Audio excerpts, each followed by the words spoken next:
There is a concept in neuroscience that's become the latest great explanation to understand the process of change and transformation. And that concept is called neuroplasticity. And neuroplasticity says that from every new thought that we have, every new choice we make, every new behavior we demonstrate, every new experience we have, every new emotion that we embrace, there are physical changes that take place in the brain. And every time you learn something new, as an example, you make new connections in your brain. The latest research shows that if you just focus on one concept, study one concept for about an hour, you will double the number of connections in your brain. But the challenge is, if you don't review that information and you don't repeat it, those circuits don't hold together. So learning is making new synaptic connections, and remembering is maintaining them. So then, if people are thinking the same way, they're making the same choices, they're demonstrating the same behaviors, creating the same experiences, and producing the same emotions, then we won't see many physical changes taking place in their brain. In fact, the old model that we're hardwired, or that we can't grow new neurons, was based on a study where a researcher was studying rodents in an unchanging environment. And of course, if it's an unchanging environment, they're not doing anything new, and their biology stays the same. So then, you think a thought, that thought produces a biochemical reaction in your brain. That biochemical reaction in your brain signals another part of your brain to begin to make a chemical. And that chemical is called a feeling or an emotion. If you think an insecure thought, in a matter of seconds, you're going to start feeling insecure. Now, the challenge is that the moment you start feeling insecure, the brain is always monitoring how the body's feeling. So the brain says, oh, I noticed these chemicals, he's feeling insecure, and all of a sudden, those emotions begin to influence the same kind of thoughts. So the person starts thinking more insecure thoughts, which then produces more feelings of insecurity. And I think people get in these loops of thinking and feeling and feeling and thinking. Turns out that the redundancy of that cycle conditions the body to emotionally be caught up in a certain framework of the mind. In other words, the body is the unconscious mind. It doesn't know the difference between an experience in your life that produces an emotion and the emotion that the person is creating by thought alone. So the body's believing it's living in the same past experience 24 hours a day, 7 days a week, 365 days a year. And it's the redundancy of that cycle that heads us towards a genetic destiny. So if feelings and emotions are the end product of past experiences, and we can remember experiences better because we can remember how they feel, the stronger the person's emotional reaction to some event in their life, the more they pay attention to the cause. And the more they pay attention to the cause, the brain takes a snapshot. And that's called a memory, a long-term memory. So people then begin to think neurologically within the circuitry of that past experience, and they tend to feel chemically within the boundaries of those emotions. And how we think and how we feel creates our state of being. So now, the person's neurocircuitry, the person's neurochemistry, the person's hormonal expression, and even their genetic expression stays the same. Now, they used to say that genes create disease. That was something that was stated in the turn of the century, but turn of the 19th century. And then all of a sudden science came along and said, we lied. Genes don't create disease. It's the environment that signals the gene that creates disease. Less than 5% of the people on the planet are born with genetic conditions. The other 95 are created by lifestyle and behaviors. Think about it. Two identical twins sharing the same exact genome. One dies at 55, the other one dies at 82.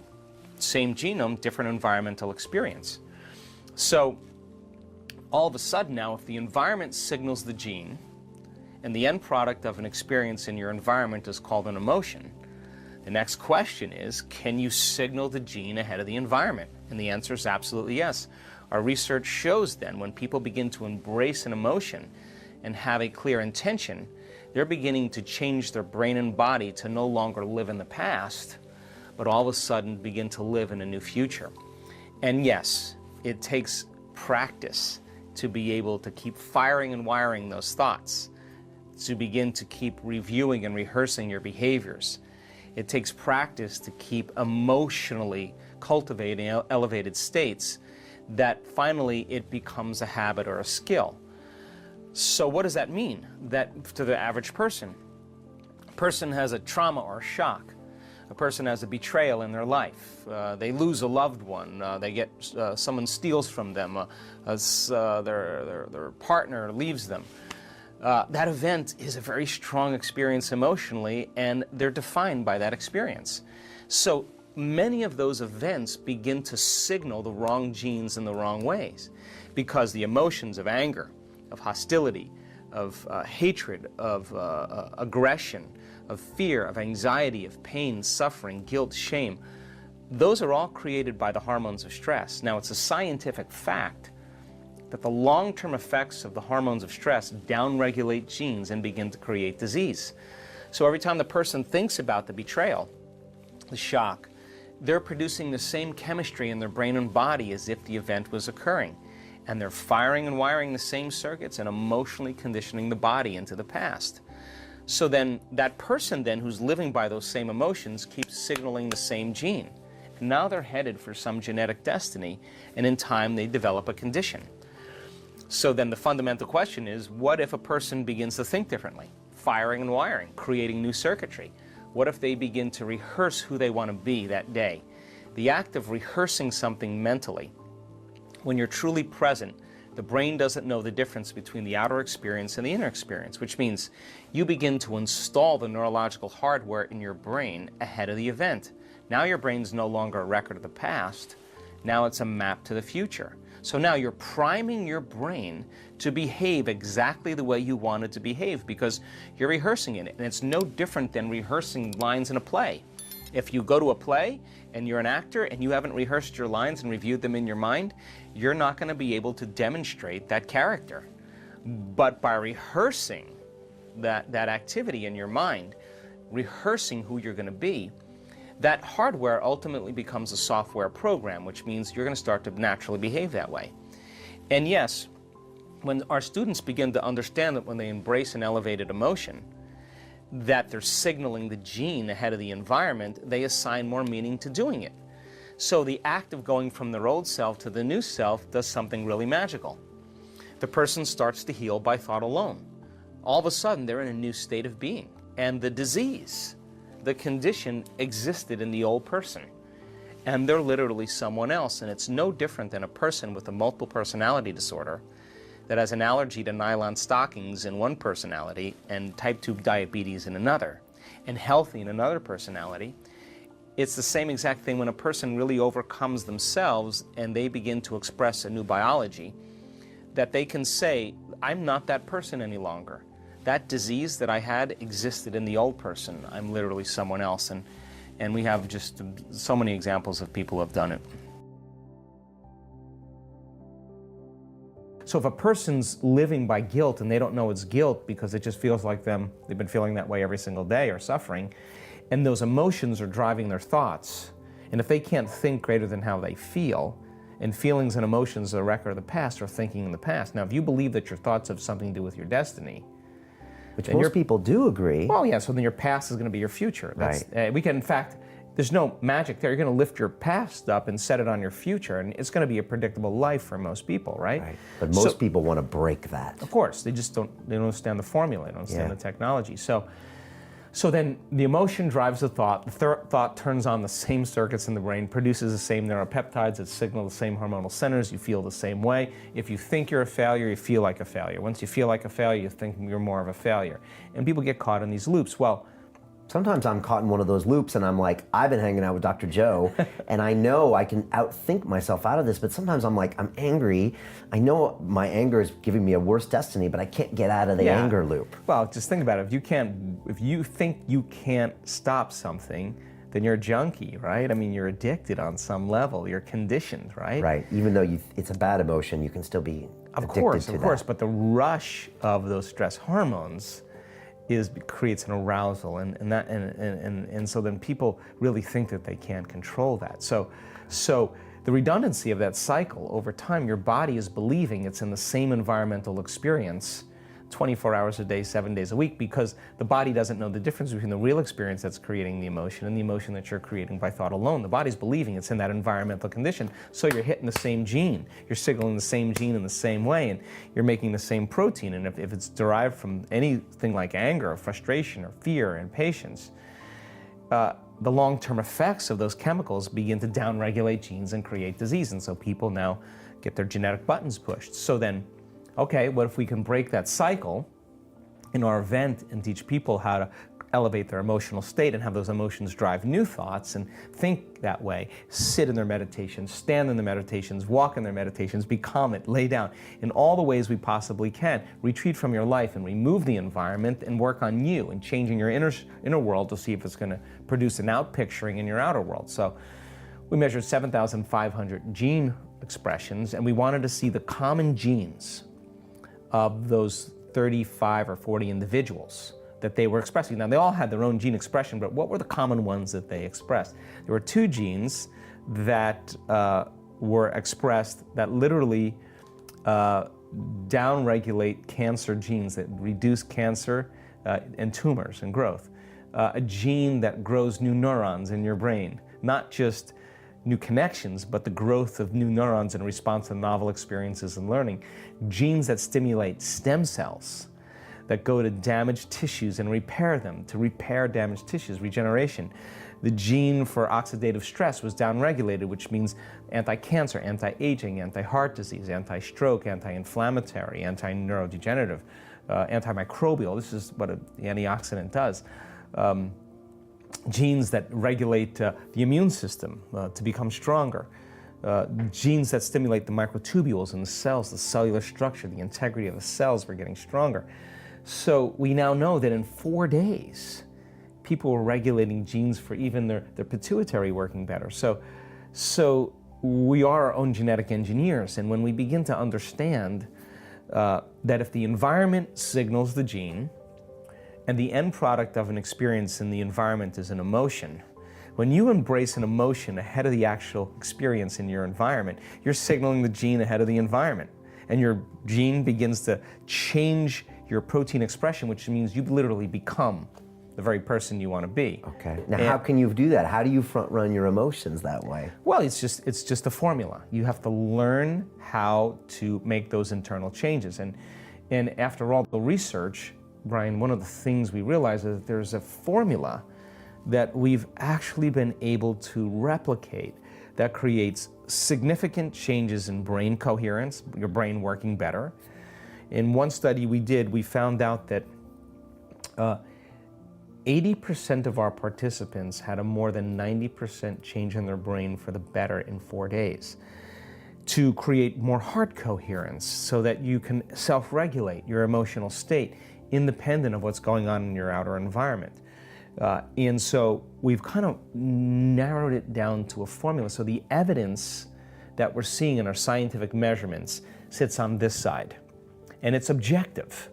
It's not just subjective. You saying, oh, I feel better at the end of the event. No, well, we have science to prove that it's not just in your mind. It's in your brain. It's not just in your mind. It's in your body, right? And then there's this other arena that's starting to unfold that's actually surprising me on a daily basis, and I'm so changed because of it, because in our week-long events we're witnessing miracles of biblical proportion, and I'm talking about blind people seeing, deaf people hearing, tumors shrinking, MS, huge changes, people with crutches and walkers or walking without them. I mean, we're seeing very significant changes taking place. So we now know if we give people numerous opportunities to connect, we give them a good model for them to wrap their mind around, and we give them an opportunity to overcome themselves, that as the week goes on, more and more people start hooking in, they start getting it. And all of a sudden, we have the first person stand up and say, hey, I know no one's going to believe this, but I've had MS for 21 years. I've been walking with crutches. I have not been able to feel my chest, my arms, my lips, my face. I've been struggling with motor function, sensory function. I haven't been seeing very well. And I don't know what happened after that meditation, but I felt a level of love I've never felt in my entire life. Now remember, the emotion is signaling the gene before they're ever in the environment. They're not waiting for the healing to feel the love for life. The love for life is actually creating the healing, right? So how you then get past that? Well, we're moving a community of 1,000 people or 1,200 people from one state of mind and body to the other. Collective energy, taking them further than they normally would go, because on the other side of their fear is courage. On the other side of their pain is freedom. Once they get to that uncomfortable feeling, they get to the edge, they stop. But if you can explain where that edge is and what that discomfort is, they're venturing to go. And then there's a disentangling of the programs for a day where people are in chaos, and you can measure brain activity, and there's dissonance, and the whole brain is in disorder, and that's when they want to quit. Right. But if they go one more time and they apply the formula, you see this massive reorganization take place, and all of a sudden, they're smiling. Now, the side effect of that, when that person with MS stands on the stage in front of 1,200 people and says, I got to tell you my story, and they tell you their story, and it's a real person. They don't look like a movie star, and it's not a Hollywood version, and they're not buffed and slender and look like a vegetarian or whatever. They're just a common person, and you can relate with them. And I'm standing out looking in the audience, and I'm watching people well up with tears. They're witnessing a miracle, a transformation. You can't go back to business as usual. You can't go back to being the same person because you know so much. So then, whether it's a psychiatrist that has Parkinson's disease that did everything to take care of it, the next thing you know, he's standing on the stage saying, look, no tremors in this hand. I'm a psychiatrist. Something's happening to me. I'm going to keep going here. They're starting to believe in their future more than they're believing in their past. They tell that story, and people are listening to that story. The beauty behind it is they begin to relate with them, and it's like a 4-minute mile. Boom, you break that veneer, you pierce that level of consciousness, you break that level of awareness. And then as soon as the 4-minute mile was broken, 2 weeks later, the next person broke it, and then all of a sudden everybody started doing it. Well, it's the same collective consciousness that's happening. There's a footprint in consciousness in the field that people can step into. In that room, or do you think around the world? In the world, but more readily accessible in that room. Why? Because people are immersed in the environment. They're understanding the content. They're in the process of change themselves. That person now has just created a footprint for them to step into, and that person would be 72 years old, and here you are, a 45-year-old person just going, oh, if they can do it, I can do it. That's all we need, right? So the evidence then that people are witnessing in the room not only is a footprint in consciousness, but by the same means, it becomes something that they can associate in 3D reality with their senses. They're witnessing it, but they're not watching it on YouTube. There's 4 more days of the event left, and then all of a sudden the next person gets up there with Raynaud's syndrome, who has a vascular change in their hands, and they're swollen all the time. Some more and more evidence of this. And then we have another. She tells a story, and another person with Raynaud's the next day stands up and said, "My Raynaud's gone." And then another person with Raynaud's, and then a person who's allergic to everything was wearing a mask. Okay. All of a sudden they start changing. So then what you start seeing is this collective movement, right? And so the evidence is the loudest voice. Okay. And it's louder than any other voice right now. And you're struggling, and they say, my God, I was trying so hard yesterday, and I just let go, and I had the most incredible experience of my